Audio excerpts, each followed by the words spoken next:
Part 3 of the AFC West opponent preview is brought to you by our sponsors SeatGeek and MyBookie. Let SeatGeek take the confusion out of your ticket buying experience. Instead of looking all over the web on sites to find the best deal, let SeatGeek do the work for you. Their app scans the web for all the best deals to your favorite game, concert, or show, and rates them on a scale from 0 to 10 to let you know you're getting the best bang for your buck. And they grade them with the colors. Green and marks great deals, yellow dots, good deals, red dots, not so good. Use promo code ACAA as an armchair All-American at checkout to receive $20 off your first purchase. So what are you waiting for? That's promo code ACAA for $20 off your first purchase. SeatGeek, life's an event. We have the tickets. We're also brought to you by MyBookie. Whether you like MLB, MMA, golf, or anything else, MyBookie is the place to bet. Their mobile site is easy to use and allows you to make bets from anywhere. No hassle, no waiting line, no need to get off the couch. And I know that's an appealing thing for a lot of us out there, including a guy like myself. MyBookie wants you to have as much fun as possible this summer, and what's more fun than winning money while watching sports? Just visit mybookie.ag today to get started, then try your luck at outsmarting the odds makers. But wait.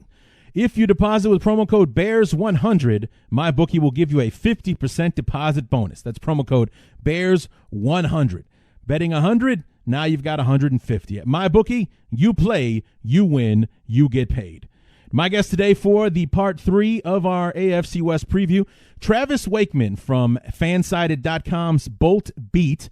And Travis did confess to me that he is just a beat writer for the Chargers. He's actually a Broncos fan. So back-to-back Broncos fan, but this one has been a beat writer for the Chargers for the last 4 years. So we might not have what we've had with previous guests with the we's and us's when we refer to our favorite teams and whatnot. Travis is his allegiance, his heart lies elsewhere, but it's his job to follow the Chargers. So that's who we've got to help us with this Charger preview and help us figure out what happened with the Chargers last year. So without further ado, let's go ahead and get started. It's the 2019 preview of the San Diego Chargers, AFC West opponent preview number 3. Hang up the telephone, I hear the dial tone, ringing out loud and I don't know. This offseason train keeps rolling right along as we edge ever so closely to the training camp, the regulars, the preseason into the regular season. I'm so excited I can barely talk today. What's going on, everybody? Larry D back, part 3 of our AFC West preview. This time chronicling the 2019 San Diego Chargers. Travis Wakeman from Fansided.com's Bolt Beat will be joining us here in just a few moments to help us along with that preview. And the Chargers were an interesting team last year. They got off to a really slow start, I think 0-3, 0-4, something like that, before they kind of slowly but surely chipped away at the rest of the league, and it's seemingly somehow caught up to the buzzsaw that was the Kansas City Chiefs, and had a big win over the Chiefs at the end of the year on Thursday Night Football on the road in Arrowhead as well, and then ran into another buzzsaw called the New England Patriots in Gillette Stadium in the divisional round. And that's probably where I'll start my conversation with Travis, is what the hell happened there.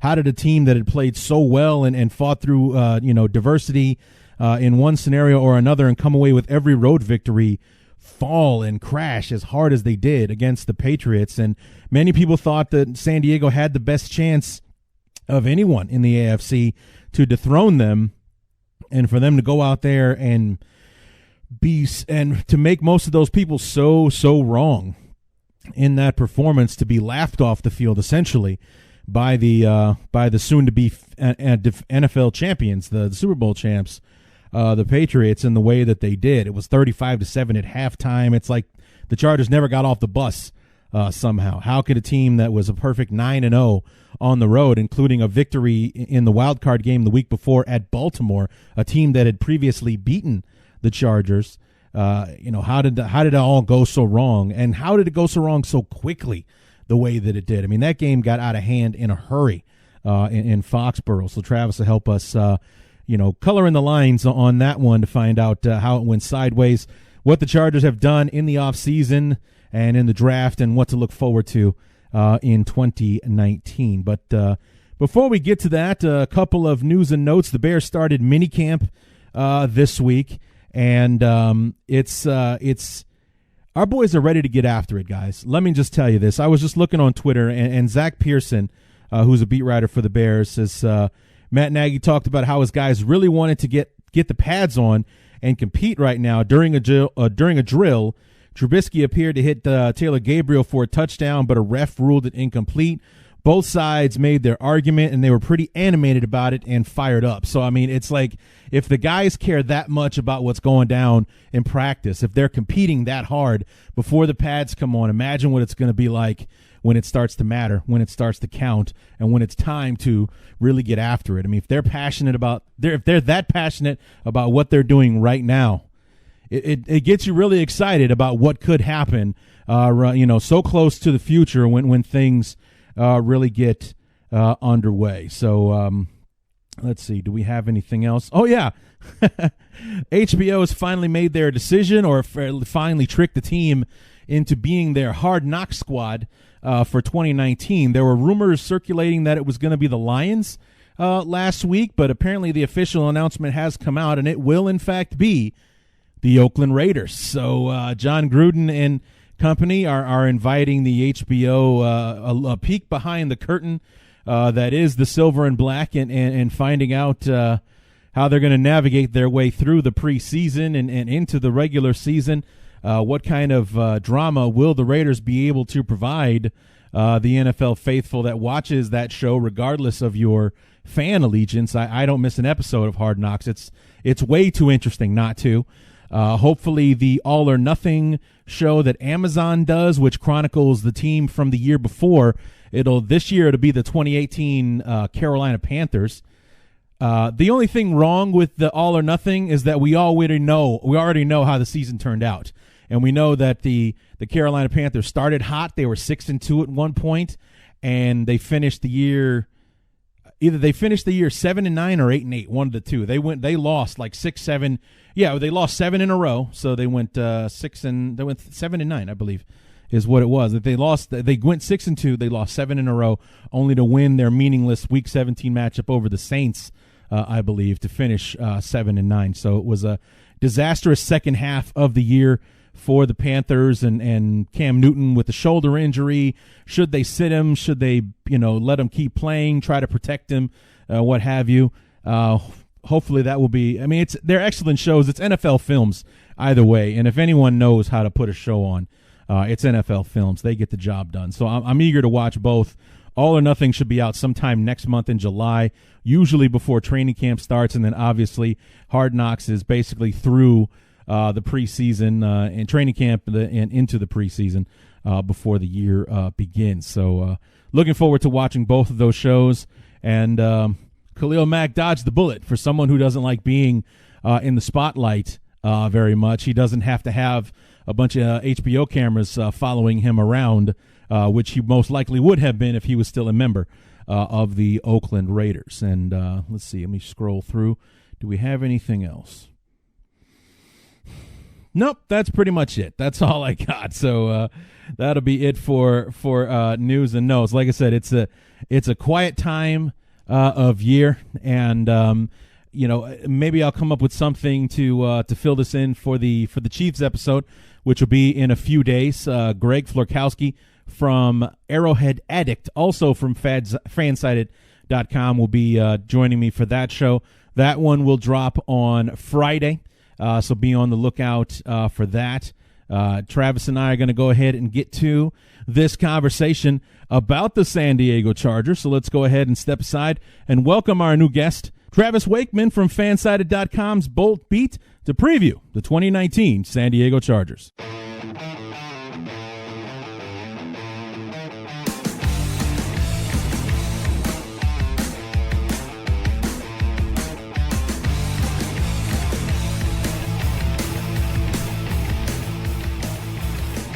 Part number 3 of our AFC West preview takes us out west to Los Angeles, the home again of the L.A. Chargers. They started off in L.A., moved to San Diego, and everyone forgets that they even started in L.A., but now they're back in Los Angeles, playing in the smallest stadium in the history of the National Football League.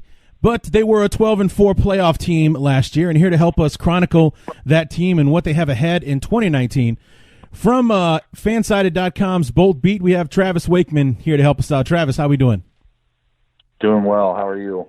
Very good, very good. And I know you confessed to me earlier that you aren't in fact a Chargers fan. You are actually a Broncos fan, but Bolt Beat is you being a beat writer and covering the Chargers. How long have you been covering the team? Since February of 2016. Okay. All right, so this would be what, year 4 for you covering them? Going in, yep. Okay. Going into year 4, yep. And was it I said earlier in my open that the Chargers started 0-3, 0-4 and made the playoffs last year, and then I pulled up the schedule to see that was not the case, but I'm pretty sure it was the Chargers. Did they start, was it 2017 that they started 0-3 or 0-4 and almost made the playoffs? Yes, 2017 they started 1-4. They got a win in week 2. They blew out the Jaguars, but did lose 3 in a row after that. I see. Okay. But last year they started off 1-2, then they won 6 in a row, and they were pretty much keeping pace with the Chiefs in the AFC West throughout the remainder of the season, finishing with identical 12-4 records. It's just that the Chiefs were 5-1 in the division, the Chargers were 4-2, so the Chiefs take the AFC West last year. So let's talk about this team. Last year in 2018, like you said, they started off 1-2. They rattle off those 6 victories. They're running side by side with the juggernaut of the NFL that was the Kansas City Chiefs. They have a perfect road record, including a wild card victory over the Baltimore Ravens. Then they get to the divisional round. They're headed to New England and Gillette Stadium to take on the Patriots. And many people, experts, fans, amateurs, whatever you want to call them, many people thought that this was the best shot in most cases for the Patriots to be eliminated by this LA Charger team that had pretty much been hot all year, and an undefeated road team on top of it. Then they run into Tom Brady and company and essentially never get off the bus. What happened in that game where the Chargers essentially didn't show up? It was 35-7 at halftime. Yeah, I was one of those people that thought that it was the day that the Chargers or the Patriots dynasty was going to take a big hit. I thought that like you said, undefeated road record, I thought that we were going to see the big upset on that day. But I think you have to start with just giving the Patriots a lot of credit for being as good as they are. They've done what they've done for a reason. They had that extra week of preparation by getting that first week, that bye in the first week, and given Bill Belichick. A lot of people ask, how did the Patriots hold the Rams to a field goal in a Super Bowl? That's why they've, Belichick's got 2 weeks to prepare for teams like that. And as good of an offensive guru as Sean McVay is, he got fairly exposed in that game. And, I think the same thing happened to the Chargers on that day. They were able to mask weaknesses on both the offensive line and defensive line for much of the season. And both those units took a big hit on that day. The Patriots only got 2 sacks in that game, but you would have thought they had a lot more just by watching it. I mean, it seemed like Rivers was under pressure on just about every throw. He attempted 51 passes in that game and only completed 25. Wow. And his accuracy is usually much better than that. And, trying to stop the run, Sonny Michel seemed like he had about 400 yards rushing in that game. That's just what it seemed like because there was a gaping hole nearly every time he got the ball. So they just took advantage of the 2 major weaknesses that the team had. Wow. Obviously, you have to give credit where credit is due. Belichick seems to be able to figure out his opponents at just about every turn. And as far as the Super Bowl is concerned, I will go ahead and take credit for the Bears because it was the Bears that I think exposed the Rams on Sunday Night Football in that big matchup where they, 15-6, and they ended up shutting the Rams down on that one. But you're correct, right. Yeah. Belichick just followed the blueprint, and he did it even better than the Bears did because the Bears cut them down to 6. Belichick held them to 3, and it took them practically the entire game to get those 3 points. So he just took the Bears model and perfected it, and it got him another ring that they just cracked the seal on those. Have you seen Super Bowl ring? The Super Bowl rings lately are ridiculous. Just how I did see those. Just insane. I mean, I know they've got 6 rings and they got to put 6 trophies on it or anything, but this isn't a ring you can wear anywhere. I mean, they're so huge and gaudy. You can see these things from space. It's kind of ridiculous how big how big the rings have gotten in the last 15 years or so. But you know, when I looked at the highlights of that game, because I actually didn't get a chance to watch it, thanks to the Bears' tragic ending, I was actually recording my year in review episode that afternoon while that game was going on. And then I got a text from a buddy of mine as I was finishing up the episode. It's already 35-7 at halftime. And, you know, it wasn't so much that the Chargers lost the game. Everybody knew that was a possibility. I mean, it is the Patriots that we're talking about. But for them to be essentially never even have gotten off the bus, to be blasted the way that they did and exploited however it was that Belichick and company were doing, I think that was the most surprising aspect of that victory for the Patriots, was making it look so easy, like the Chargers weren't the team that they'd been all year long. Yeah, final score was 41-28, so the Chargers did make the scoreboard look a little bit more respectable, but it was never that close. They got punched in the mouth from the opening kick and never knew what hit them. And they've had the entire offseason to, you know, go with that sour taste in their mouth. And that's something they can use as motivation. They'd missed the playoffs something like 6 years in a row. So getting that experience, as bad as it was, is something that can be turned into a positive. Oh, trust me, I know all about that. I envision in the future, like a year plus from now, when the America's game for the 2019 Super Bowl champion comes out, it will start with the Bears missing that field goal against the Chargers, and that's where the journey to winning the Super Bowl this year began, was where 2018 ended. That's where 2019 began, and so on. If it's the Chargers, I very much imagine that could be the case. Here they are. They got steamrolled on national TV, you know, embarrassed off the field. Never mind a 13-point deficit. It was a 28-point game at halftime, and the journey to the World Championship began from that point. I definitely can see the parallels between, you know, where the Bears would look at their tragic ending and how the Chargers would see theirs to get to higher heights in this upcoming season. Absolutely. So we go into the off season, and it was a fairly inactive one for the Chargers. And I was trying to see, you know, were there any major moves that they made? I mean, they brought in Tyrod Taylor to be the backup quarterback. They re-signed a couple of their own guys in Brandon Mebane and Adrian Phillips. Thomas Davis was signed from the Carolina Panthers. That's probably more of a veteran leadership thing, a locker room guy kind of thing. And then you also didn't lose much. Tyrell Williams defects to the Raiders. Darius Philon goes to the Cardinals, and Jason Verrett goes back to San Francisco. That was pretty much it. So it seemed like it was more of a, if it ain't broke, don't fix it kind of offseason, because the Chargers didn't really make any moves that would impact the roster in a big way.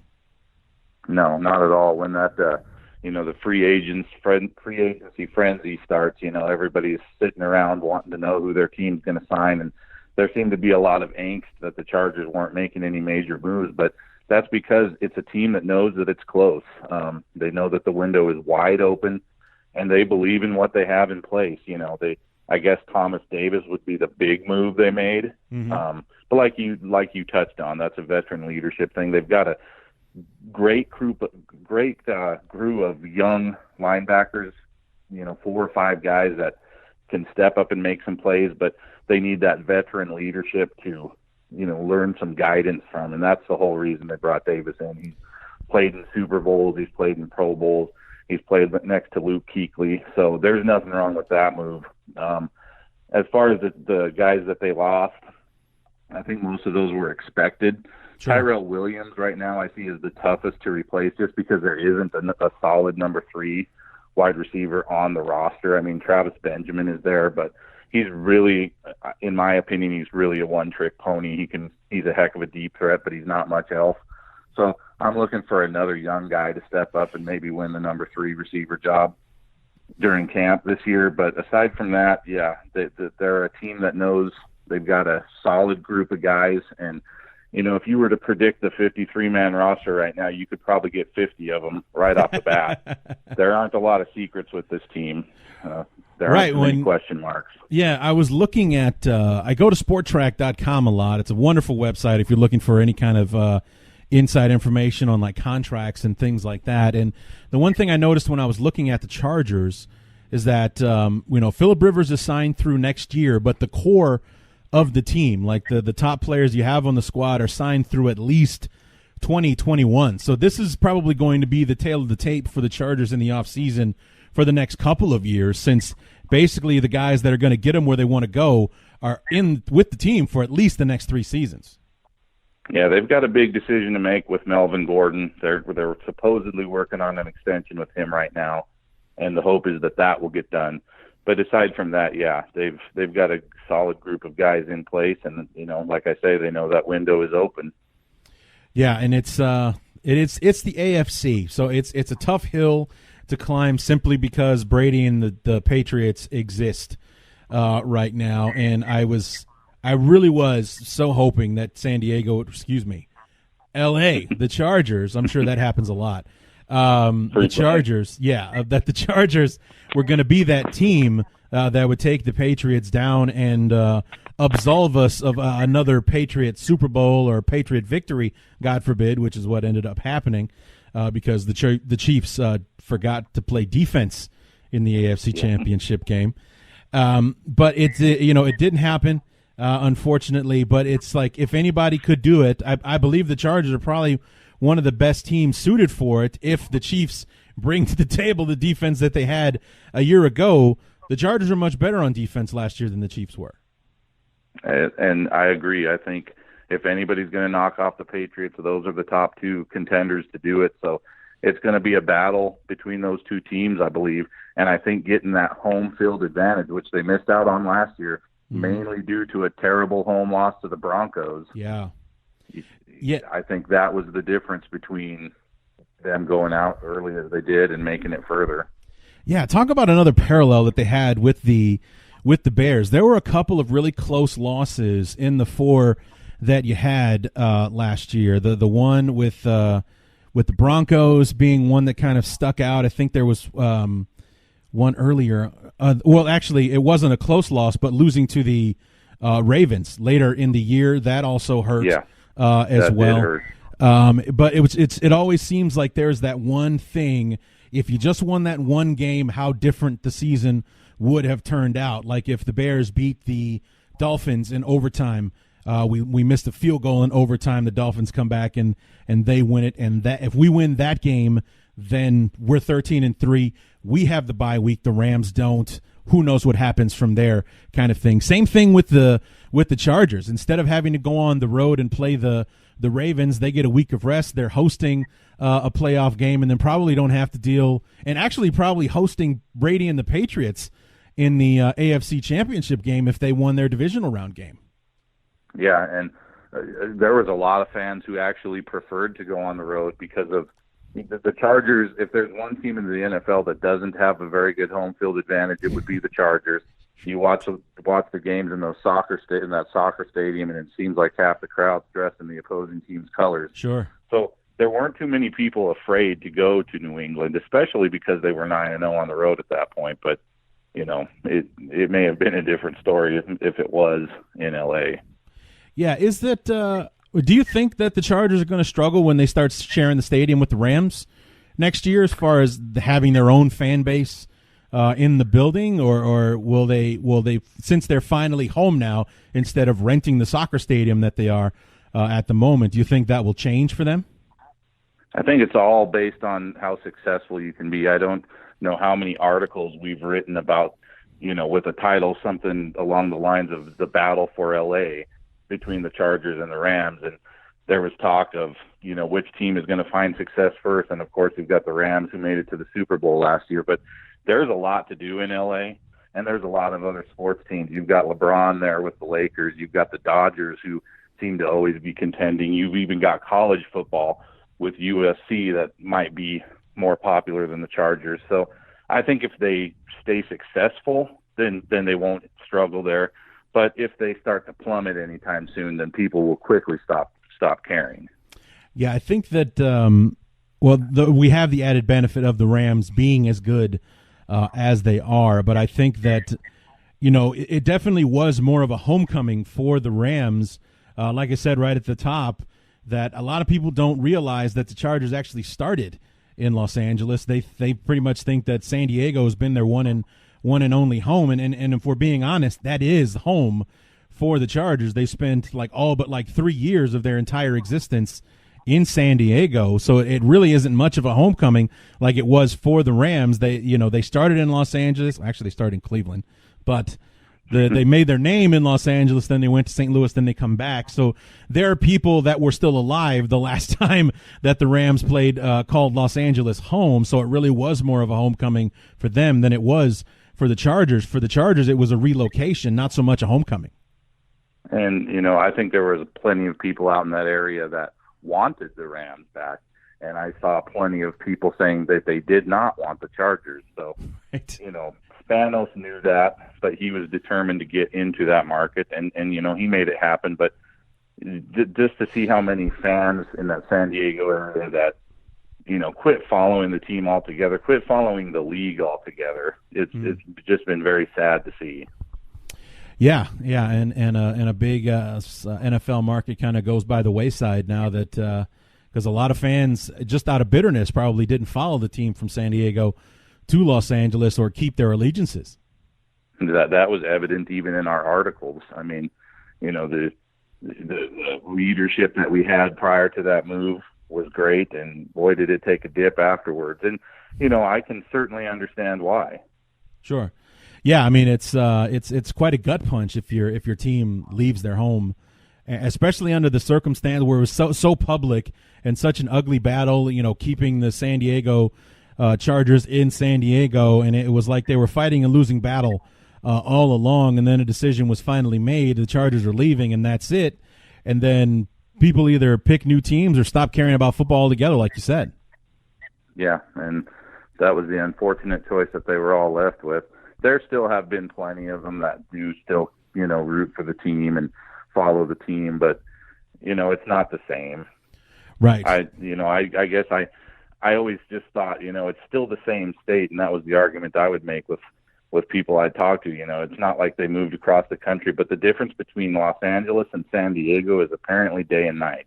Yeah, that's what I hear, actually. I've never been to San Diego. I have been to Los Angeles, not for many, many years, but I do hear that the difference between the two cities, the two communities, is night and day. So I can kind of understand what they're talking about there. Yeah. So, real quick, the draft this year, the Chargers' 28th pick overall in the first round. It looks like just the draft in general was heavy on defense. Jerry Tillery, your first-round pick out of Notre Dame, a defensive tackle. Nasir Adderley, the safety out of Delaware. Trey Pipkins, an offensive tackle from Sioux Falls. I know that's in South Dakota, but I've never heard of Sioux Falls before. Yeah. Another linebacker out of Notre Dame, Drew Tranquil, in the fourth round.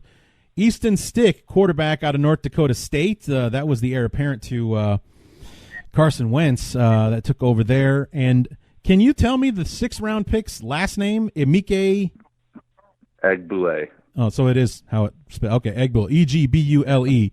Egbule, linebacker out of Houston. And then Cortez Broughton, defense tackle out of Broughton. There you go, so out of Cincinnati. So tell me about Trey Pipkins from Sioux Falls. How does a guy from a school I've never heard of before get drafted in the third round?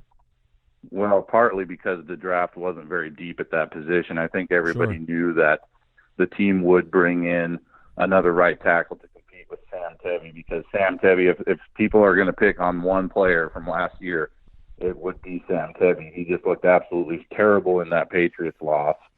And so you knew somebody would come in to compete with him, but I'm not as high on this pick as a lot of people seem to be. I think you probably could have got him in the fifth round, maybe even later.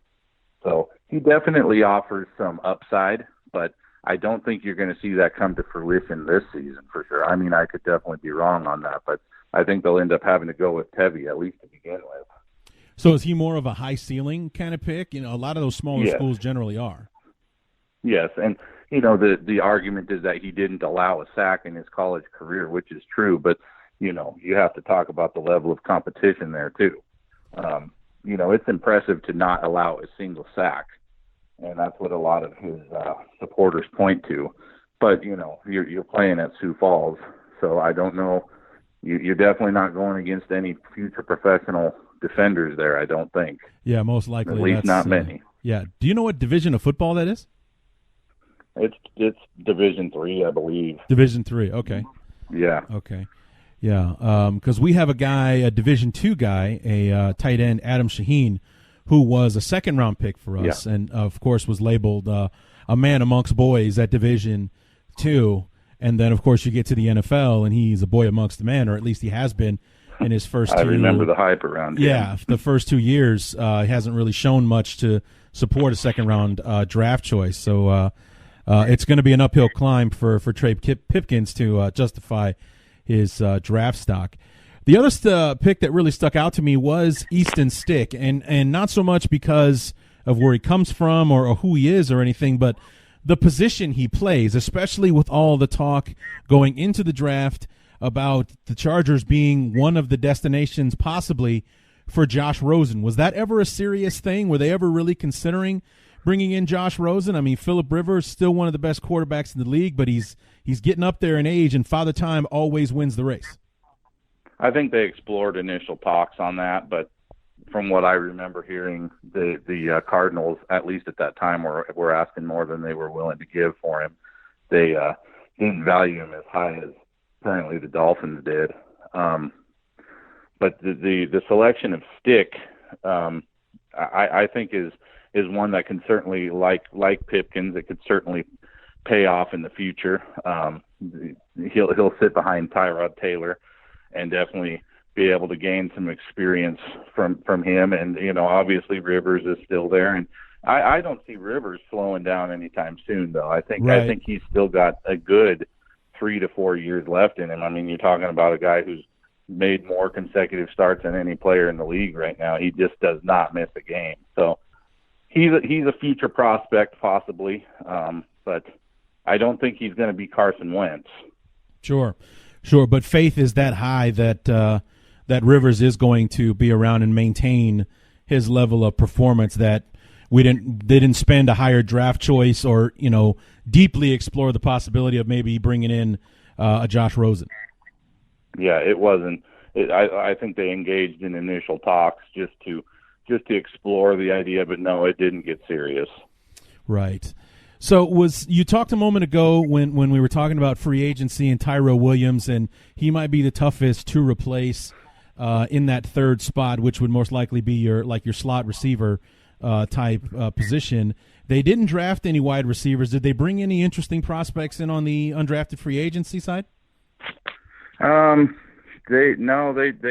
I don't think they've got an undrafted guy who's going to make the team this year, honestly. Wow. And they've been a team that is known for getting these undrafted guys and getting at least one of them to make the roster. But I think they've just got a solid group of guys that it's just going to be tough. They're a deep team. It's going to be tough for any of these, undrafted or late round guys to crack this roster. As far as the number 3 wide receiver spot goes, they've got some possibilities there. And I think, like you touched on, they would like to have a possession type guy in the slot. You've got last year's 6th round pick, Dylan Cantrell, is going to be a possibility there. And Artavis Scott, who was Mike Williams' teammate at Clemson, is a guy who I really like. And I'd like to see him step up and get a chance to win that job too. So looking ahead to 2019, what are some of the storylines that we can look forward to? Either whether it be position battles in training camp or just something to keep your eye on as we go through the season itself. What are some of the things that you guys are banging around over there at Bolt Beat to look forward to 2019?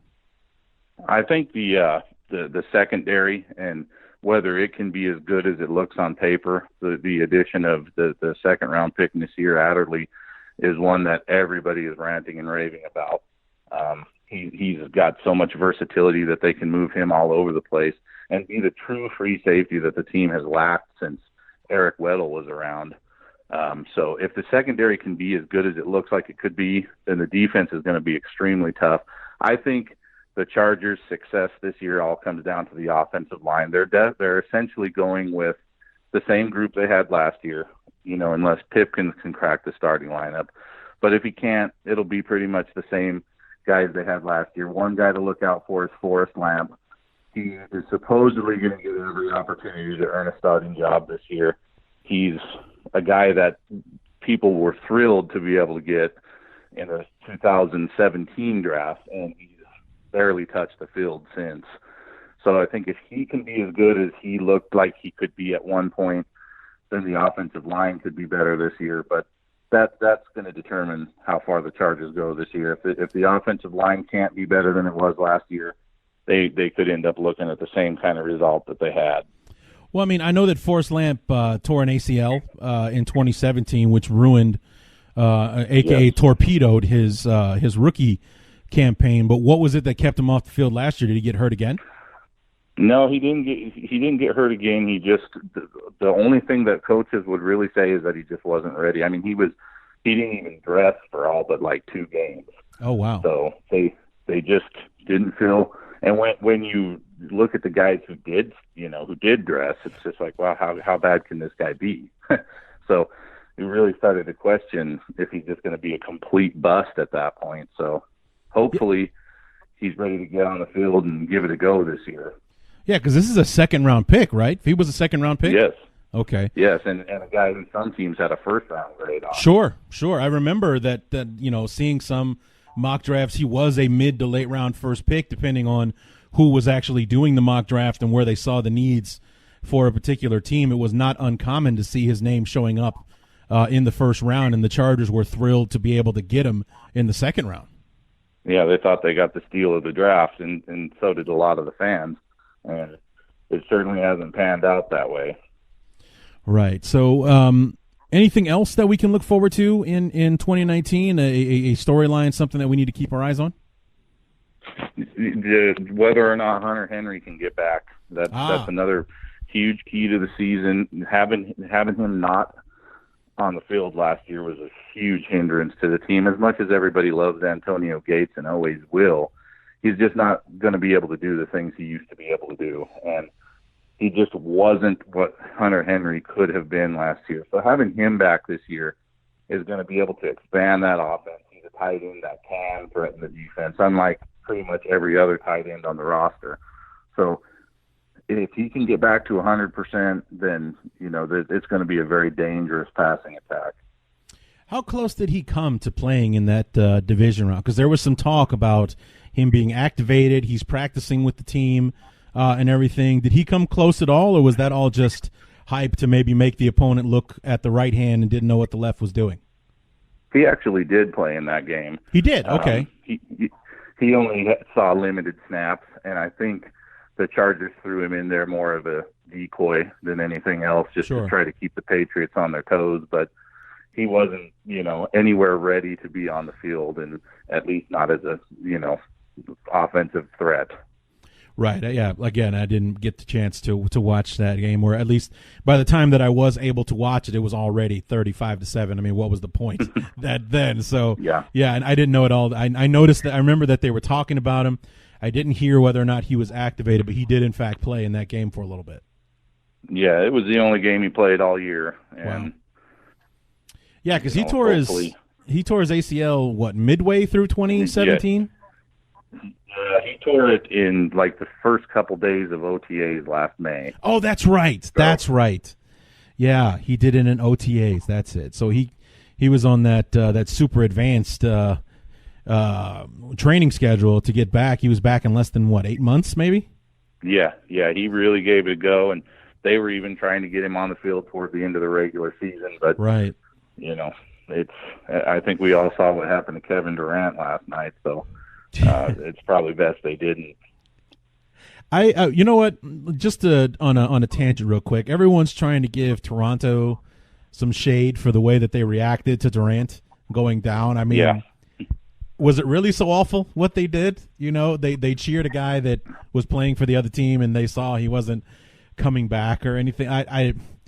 It's not ideal, but really, was it as awful as everyone is making it sound to be? I think the way it was portrayed on TV, it kind of did look awful at first.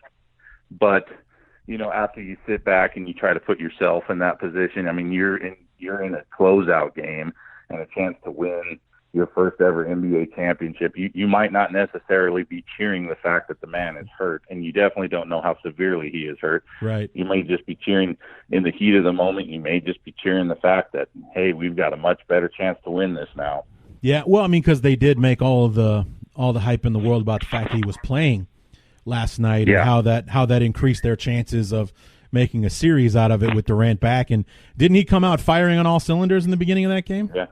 Yeah. He was the best player out there. Well, there you go. So, and then he goes down and he can't play anymore. Like, hey, well, that's fantastic. Good for us. He's not coming back. Right. So I understand where people are coming from, but at the same time, to make it sound like now Toronto is a fan base cesspool, I think is unfair. So, absolutely unfair. Yeah.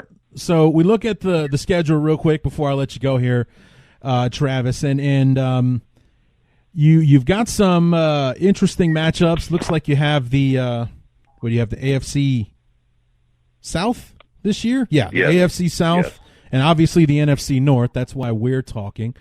You start at home with the Colts. That'll be a tough game. On the road to Detroit, home for the Texans. So you got 2 playoff games in the first 3 matchups. Then you're at Miami, where you'll face the guy that you might have almost traded for.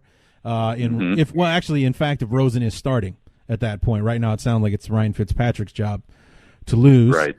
Then you're home for the Broncos. Then your first national TV game, Week 6, at home for the Steelers. Then back-to-back road games at Tennessee. Then at Chicago, Week 8 to take on the Bears. When you look at those first 8 games, what do you think of the schedule? I think it's fairly tough. I mean, you've got the Colts, who are a trendy Super Bowl pick all of a sudden to start out with. I think the next 3 games would all be winnable.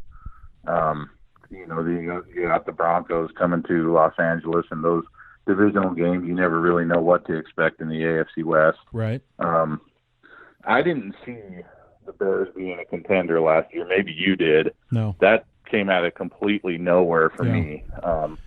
But looking at them now, I know we're just talking about the first half of this schedule, but I think that and it's a road game in Chicago with that 11 a.m. start time, which those West Coast teams don't really seem to care for. I think that's probably the most difficult game on the schedule for them. Right, and you know what? I was going to mention that you do have some daunting games in the first half of the year. Aside from the road game in Chicago, all of your tough games are at home, but we saw that the Chargers were a 500 team at home last year, so that's not necessarily a good thing that your tough games are at home this year. Right, and it all goes back to that not really having that home field advantage. I mean, because they were always a lot better when they played in San Diego. Right. They just haven't ever felt comfortable in Los Angeles. Yeah, it would appear so. But to answer your question, did I think the Bears were going to be contenders last year? Contenders that they were? No, absolutely not. I did not think that was possible. I thought that we would be much improved, especially on the offensive side, considering that we had no offensive talent to surround our rookie quarterback with, and then we went out and basically bought ourselves an offense in free agency last year. And I thought that the Khalil Mack trade would give us something very special on defense while our offense worked to figure it out. I still thought 8-8, maybe 9-7. What I did not factor in, and what I don't think anyone factored in, was the effect that our new head coach would have on the team and how he would get them to play together, and that culture that he seemed to bring to Chicago with him, that everybody bought in, everybody responded, and then one win snowballed into another and another and another, and the next thing you know, we are serious contenders in the NFC North, walking away with the division, and if we make that field goal against Philadelphia, sky's the limit for what the Bears could have done in the NFC playoffs last year. So I mean, this year it's the arrow's pointing up. Everyone's expecting the moon from the Bears this year, which is either going to pay off big or it's going to end up in a huge disappointment for us as Bear fans. So, but looking at the second half of the schedule for you guys, you got some tough games ahead. You got your home for the Packers, at the Raiders on Thursday Night Football, so the quick turnaround there, and then home for the Chiefs on Monday Night Football. You finally get your bye week, Week 12, a super late bye week, and then you finish at Denver, at Jacksonville, home for the Vikings on Sunday night, home for the Raiders, and then finish at Kansas City, Week 17, which if everything plays out the way they did last year, that might be the most important game on the schedule. Absolutely. I mean, they had lost 9 games in a row to the Chiefs last year before they beat them on Thursday Night Football in Arrowhead, and I think that win can carry over into this season. And, you know, the Chargers know that they can – I mean, that team, they did that without Keenan Allen. They did that without Hunter Henry. They were able to win that game without some of their key players, and they pulled it out in the final, basically on the final play of the game. Yeah. And so, the emotion that came from that win, and it's something that the team can really build on, because the Chiefs were just a major bump in the road for the Chargers for many years. And, the Chiefs have arguably the best quarterback in the NFL right now. And so they're going to be there. They're going to be tough to beat. And you're right, that game in the end could be for all the marbles.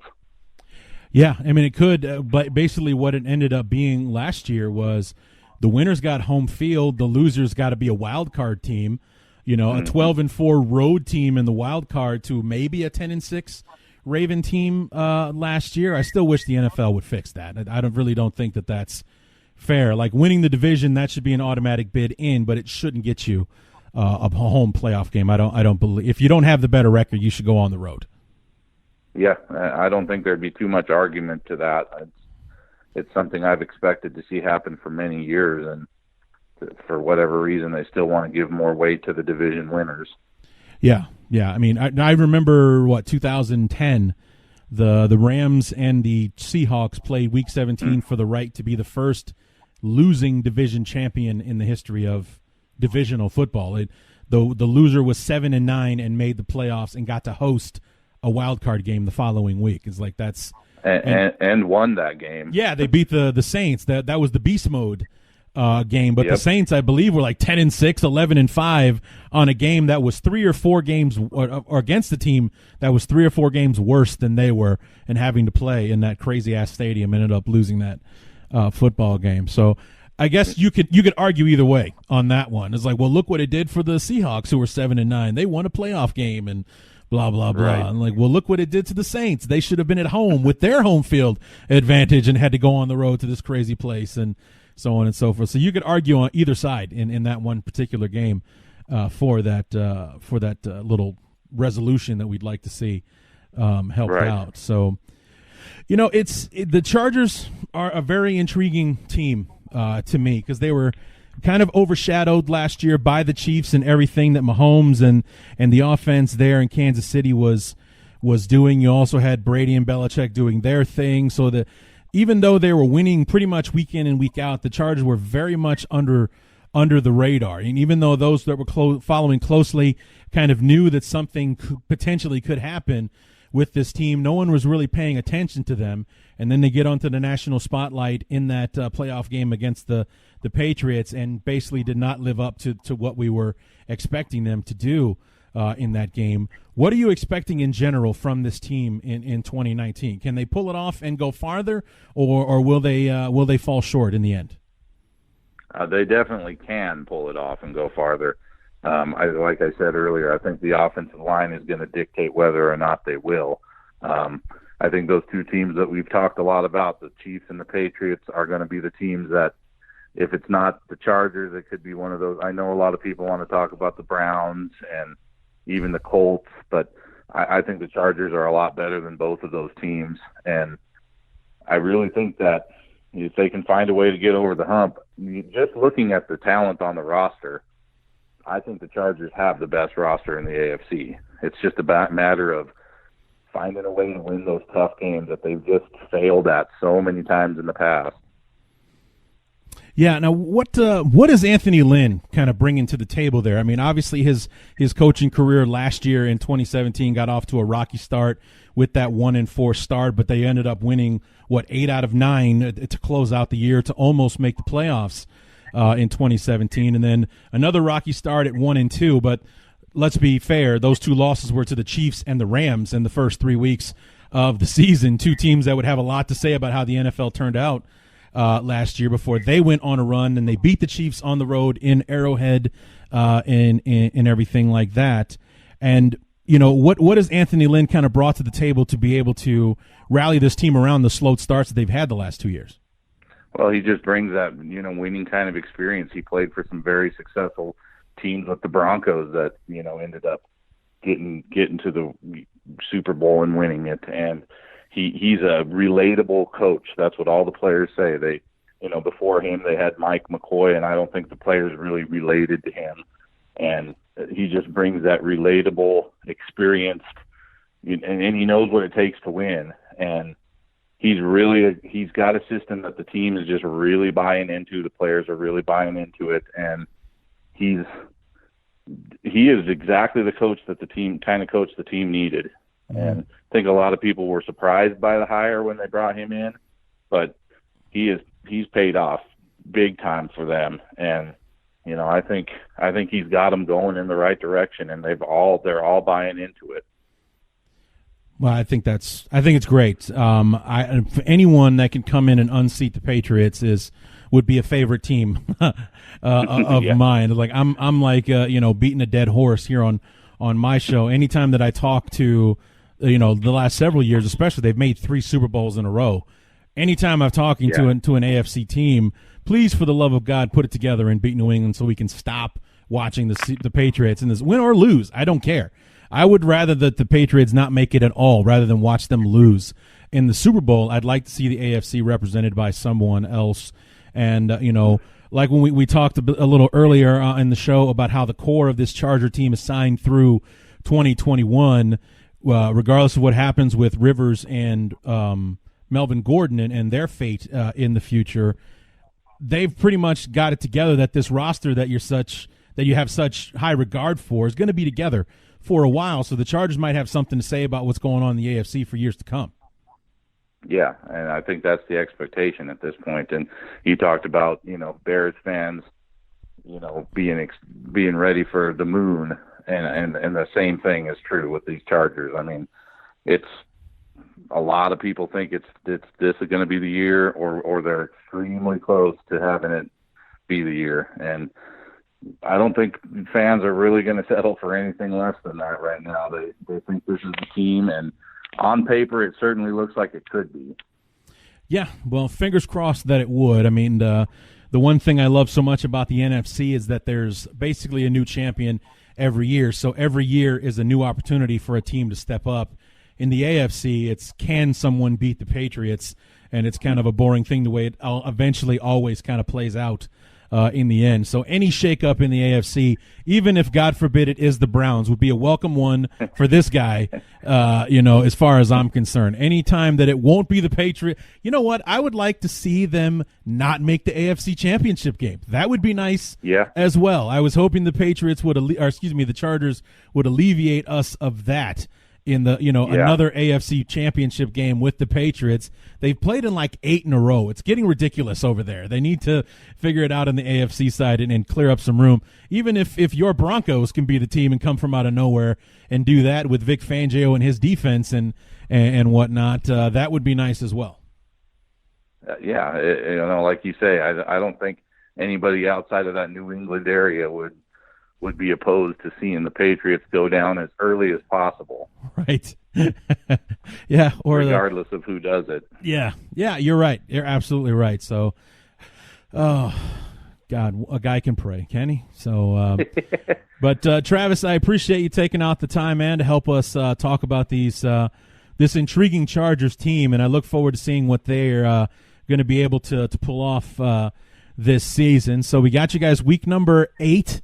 So I hope to have you back on to preview the game week 8 to see where we're at at that point in the year, and just what these teams might have to do to beat one another that game. Sure, I'd love to do that. All right, Travis Wakeman from Bolts Beat for fansided.com. Travis, you write for a few other sites. Where else can we see your work? Broncos Wire, which is a site owned by USA Today. I do some writing for the Broncos over there. Sure. So you can check that out as well. Anywhere else? That's it right now. All right. Okay. So, and where can we find you on Twitter? Just my name, Travis Wakeman, and the number 10.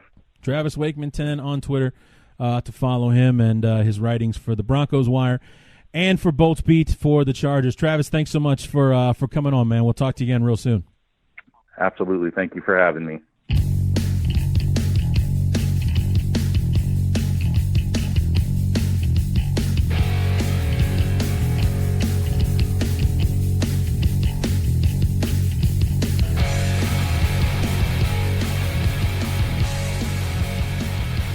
Remember, guys, promo code ACAA for $20 off your first ticket purchase at SeatGeek, and promo code BEARS100 for a 50% deposit bonus on your first deposit at MyBookie. So I want to thank to our sponsors. I want to thank Travis Wakeman for coming on to the show and being a real trooper, man, about he is a beat writer for the Chargers, but unlike the other guests that we've had thus far, he's just a beat writer for the Chargers. He's not necessarily a Chargers fan.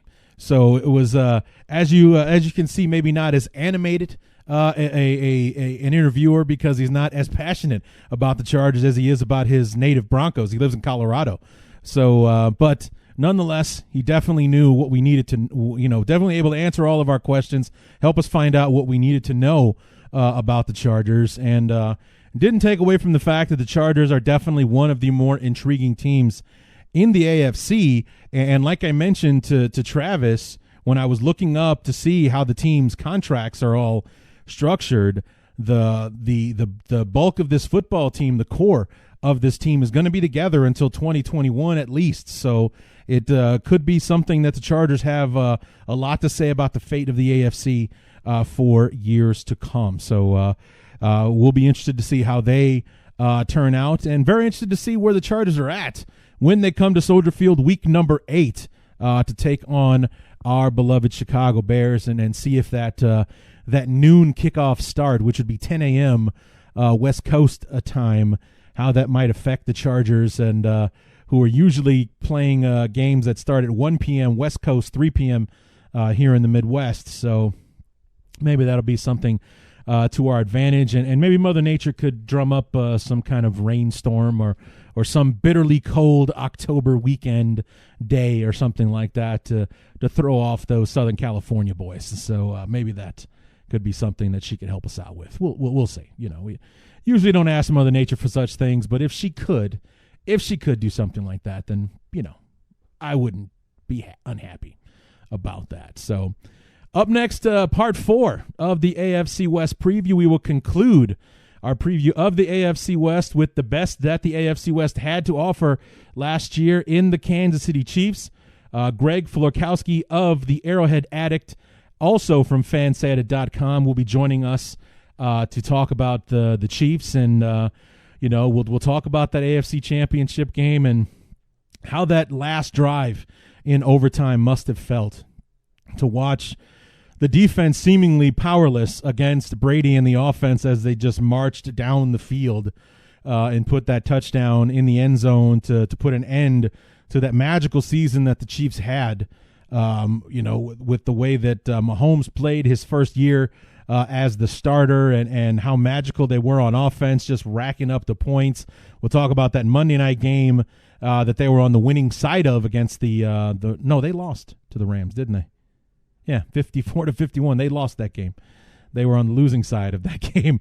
But 51 points and you lose. That's got to suck, man. But, we'll talk about that game and everything that was the MVP season for Mahomes and what moves did the Chiefs make during the offseason and in the draft to prepare themselves for 2019 to try to get themselves back to where they were and then finish the mission and get themselves to South Beach, to Miami, for the Super Bowl, Super Bowl 54. So we'll have Greg on the show to talk to us about that, and then from there we move on to the NFC East. We start with the Giants, then we'll have the Redskins, then the Eagles, then the Cowboys to finish things off before we move on to the NFC North with the Packers, the Lions, the Vikings, and our beloved Chicago Bears to wrap up this journey. So we are 5 episodes into the 14 opponent preview episodes that we have, and here we are. It's practically mid-June already. It's the 12th when most of you will be listening to this, June 12th, so almost midway point of the month when Greg Florkowski and the Chiefs episode drops on Friday. It will be the middle of June, and we'll finish off the month with the NFC East. That'll be the second half of June, and then the first half of July will be the NFC North, the Bears, the Packers, the Lions, and the Vikings. So if you guys have any questions, maybe we can do a quick mailbag, something like that, for our news and notes as we go through. Feel free to send those to me at BTU_Larry on Twitter, or send them to the Facebook page. Just search Bears Talk Underground. Join the group, join the discussion, and give me your thoughts on the uniform for the 1936 throwback. I had deep feelings about the socks. Pretty much just killed the whole thing for me, because you can't stop looking at the socks. Somebody put a picture of the from the witch from the Wizard of Oz that had the house fall on her. Those are what the socks reminded him of. That's pretty good. So yeah, was it that bad for you? I think that maybe if we didn't go with our modern socks look, like we'll stick with the navy blue socks with the orange stripes, but only have there be like 3 stripes as opposed to 30 as it rolled down the entire leg there. So maybe that could be something that we would do instead of the hideousness that was those Pippi stockings that the Bears are going to be wearing against the Vikings and the Cowboys this year. So anyway, we'll be back on Friday with the Kansas City Chiefs to wrap up the AFC West. So until then, my name is Larry D, and this has been Bears Talk Underground.